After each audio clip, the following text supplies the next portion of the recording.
All right, so just finished up watching some TV shows you're excited about? Yeah, Yeah? yeah. Which one comes to mind first? Um, well, I rewatched Lost. You watched Lost for the first time. Oh, yeah? Yeah, Oof.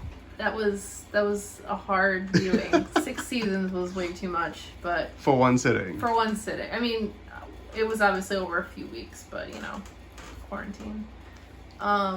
I after watching it a second time, I have a bit more respect for the ending because I hated the ending when it first aired. Mm-hmm.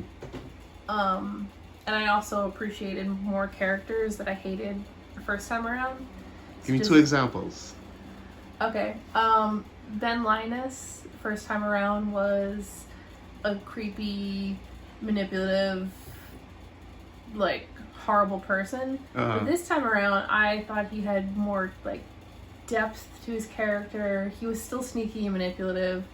But I kind of saw that he had a heart at the end, like he was kind of doing it for, like, the greater good.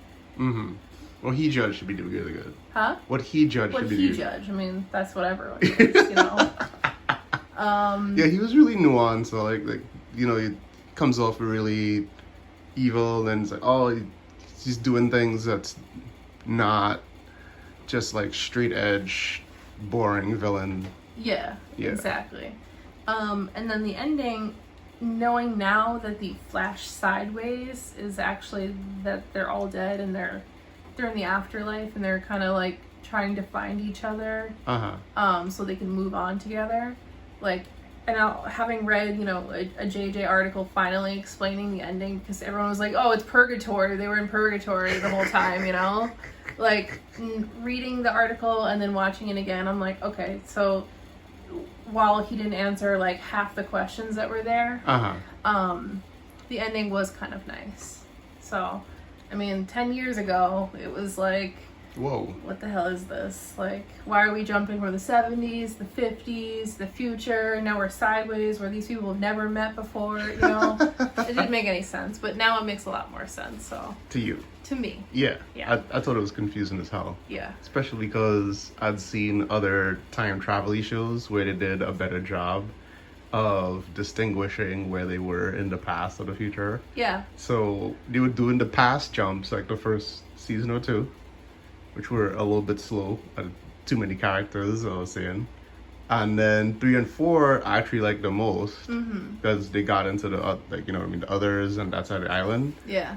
And then they started doing the future jump. So like the first future jump, I was thinking to myself, wait, this seems they're in civilization, but what's happening here? It was confusing. And then the alternate jumps that they did in the last season, I was just like, all right, you guys don't know how to end the thing properly. I was questioning it. Yeah. I was kind of zoned out at the same time. I was like, it's stupid. Are they doing, especially if they did past, if they did a flashback and then a sideways, alternate timeline. Yeah, you checked out a lot, and then you were like, all right, I'm done, you can watch it without me. And then, like, something would happen, and you're like, oh, okay, no, I'm going to watch it, pause it, and they'll come back and we'll watch it together. There's flashes of brilliance in that show. There's bits where it's really good, and then there's times it gets tied up, in my head at least. It's just like, whoa, come on, bro. We talked about Lost walked so Dark could run, Lost the show. Yeah, walked so Dark the show could run. Yeah. Okay. Yeah, because we also finished watching season 3 of Dark, which a while ago, yeah. If you like Stranger Things and Lost and Germany, this show is for you.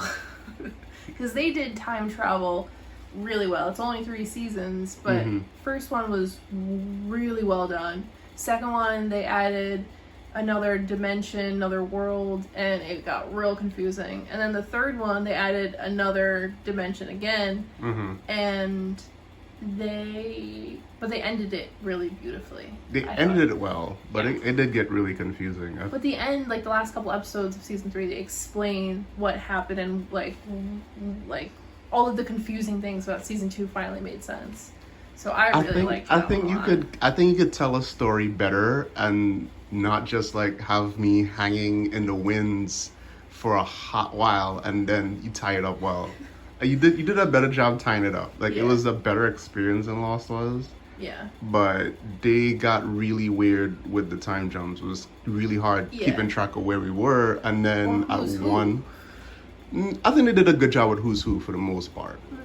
You know what I mean? Like, they have distinguishing features about each people, and then the person is a lot visibly, you know what I mean? It's not Yeah. just the same character with a different hairdo or Yeah. different hair color like they Yeah. did in Lost. And Lost, yeah. You know, that was confusing. So it's like, as soon as you get accustomed to the character, like the younger version of the character, and they usually do a good job of having a distinguishing feature that you could lock onto. Yeah.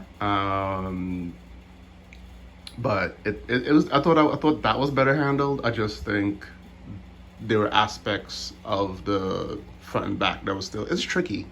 It's tricky to do time jumps. Yeah, it is. But I was gonna say that there was a moment in about the last or second to last episode where I guess they realized it was even too confusing, so they put the visual numbers up on the screen of the Oh, year, yeah. and they kept like. Thank God.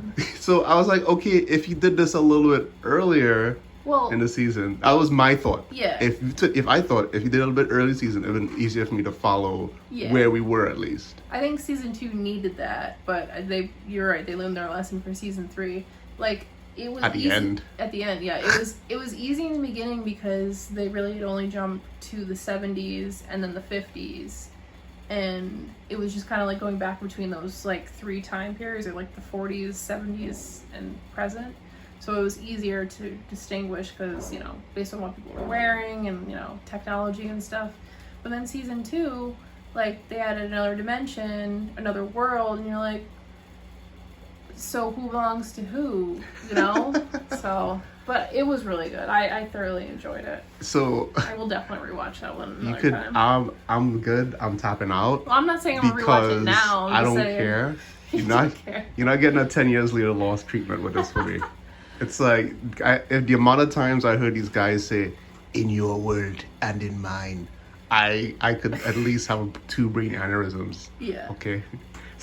But It's just something I felt should have ended a little bit sooner. yeah. I think it got a little bit too complicated. Like, it's a well told story. It's well shot. It's Yeah. very well lit. I think it got really out there. Is my thing.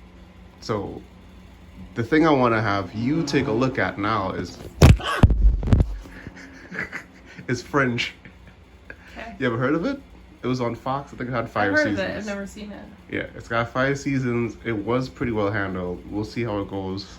You could do an update because you're doing since we're on this time travel streak. We gotta go all the way in. All right, let's do We gotta it. go all the way in. We're not going back to the future type stuff, but Okay. Well, that's a good trilogy as well. I've seen it once, and that's enough for me for right now. Okay. There's other things I gotta look at. Let's watch Fringe then. Let's watch Fringe. Yeah. Yeah. Yeah. You're not tapped out of time travel. Nope, let's do it.